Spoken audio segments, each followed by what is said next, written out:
Hey, what's going on, everyone? Welcome, we're glad you're here. So, today I just want to do a little something different.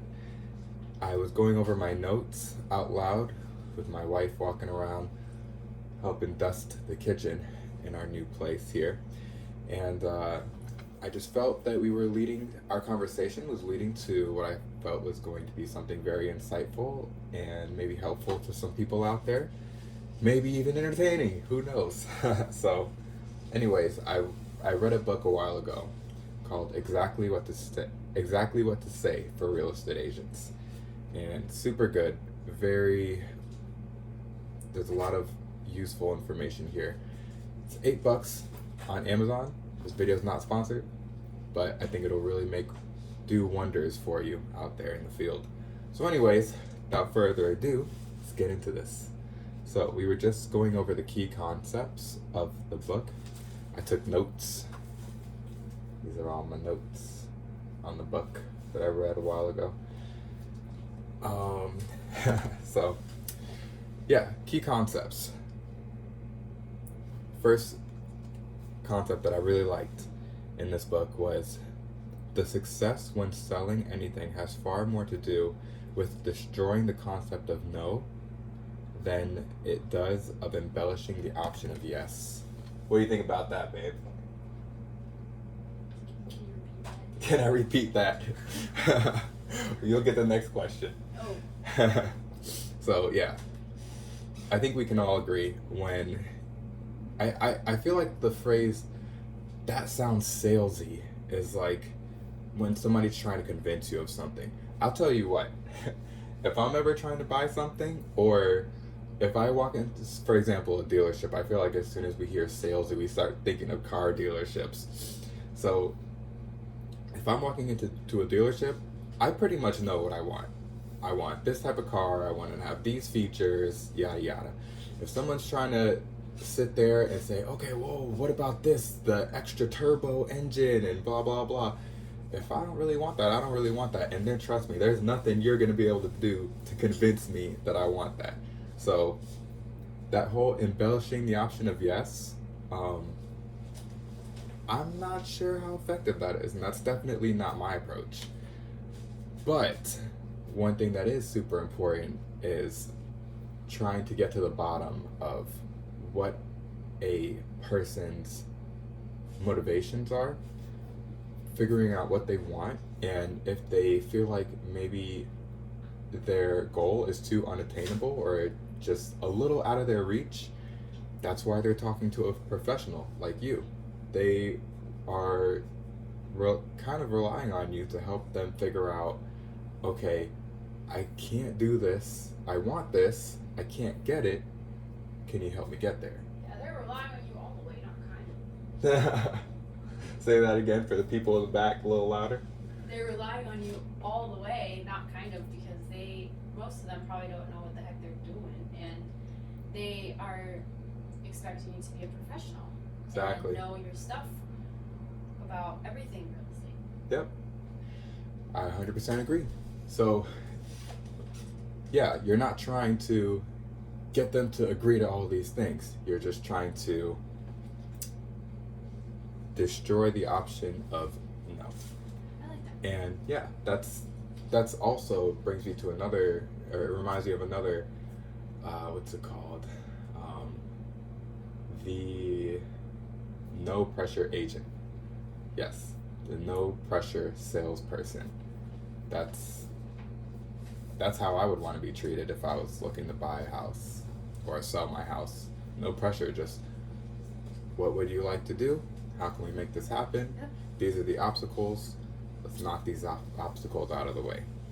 All right, next thing that I wrote down, I got 3 main key concepts here. We just tackled the first one. The second one is, why are questions so important? Okay? I got questions. Oh, this was a great quote from the book.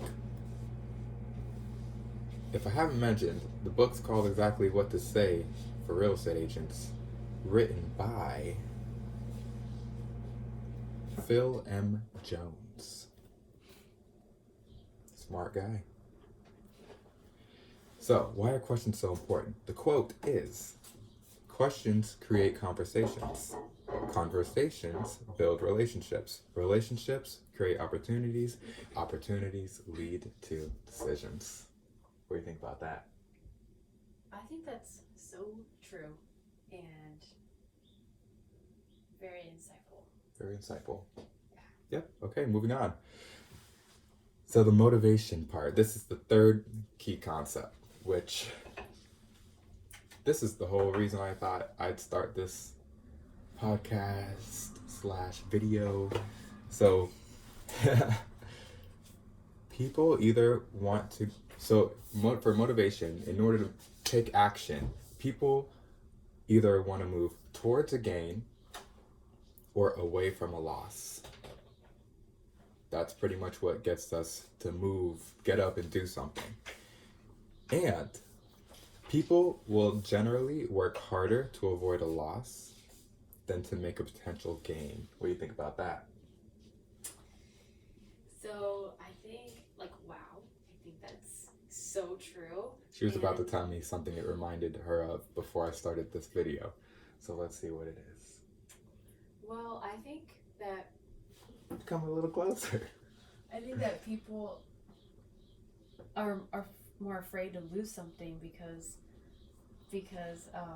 they've already worked for it, and so the fear of potentially losing that is going to scare them way more than wanting to get up off their butt and start from zero, working towards something new. Yeah, it's kind of like fear is a really good motivating factor. Exactly. Yeah. It is. Actually, that's in one of my favorite shows. Fear is the most effective motivating factor. Yeah, the fear of loss. Yeah. The fear of all the hard work you put into something. Yeah. Yeah. And the first thing I thought of was a job. I'm going to work a lot harder to not lose my job. Yeah. And to go and apply to all these other jobs. True. It's a lot easier. Mm-hmm. A lot of people are lazy, so it is a lot easier to just stay where you are because you're more comfortable and yeah, exactly. work harder to not lose what you have. Mm-hmm. Yeah, once you have something already, you're comfortable. You're like, this works. Worst case scenario, I just stay where I am. I've survived this long, but oh yeah, I've survived this long. I don't really need all that. I don't really have to get up and do anything, make a couple extra bucks. But if somebody says, hey, if you don't do this, you're gonna lose your job. Yep. That just hits different. And the same thing can apply to a house, in real estate. Since this isn't about real estate, if you tell somebody they're gonna lose their house, that's really scary. Like if they're selling a house or something. Yeah. If you don't sell it within a certain time, maybe. Yeah. Or maybe if someone needs some motivation to buy a house, maybe their fear of losing something will be, maybe in a year or two, you don't know the future, maybe the market won't be in a situation where you're able to buy a house, or maybe situations change in your life and you don't have the time or the money, something comes up, so you might lose the opportunity.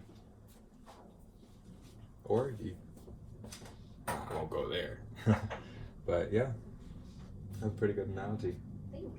Yeah. And let me see. The last section of this last key concept is people have to feel right about something. Then they connect logic to it after. Yes, that's like following your gut. People tend to follow their gut more than they do logic. For example. Yes, that's true. Yeah. I feel like when you go, I feel like Target is a master of that. You go into Target to buy one or two things, you see all these, the eye catchers, what do they call them, door busters? All the door busters in front. You're like, oh, I want that. Next thing you know, you have 20 things came in for three things. That is true. Yeah. You feel, when you feel right about something or you feel a certain way about something, sometimes that outdoes logic. But that's why the professionals are there. Keep a good level head. Keep you level headed and make sure you're making the right decision. So yeah, I feel like that was some pretty useful information. Anyways, as you saw, I got a whole list of bullet points for this, exactly what to say for real estate agents, full of tons of useful information here that, you know, we can go through together. I was just going over my notes if I see anything else that looks really good. So far, we just covered this little portion right here. And there's all this. So, anyways, yeah, thanks for tuning in. Hope that helped. Feel free to join us in the conversation down in the comments below. I try to reply to everything. And yeah, till next time, keep doing good work out there, guys and gals. Peace out. Bye.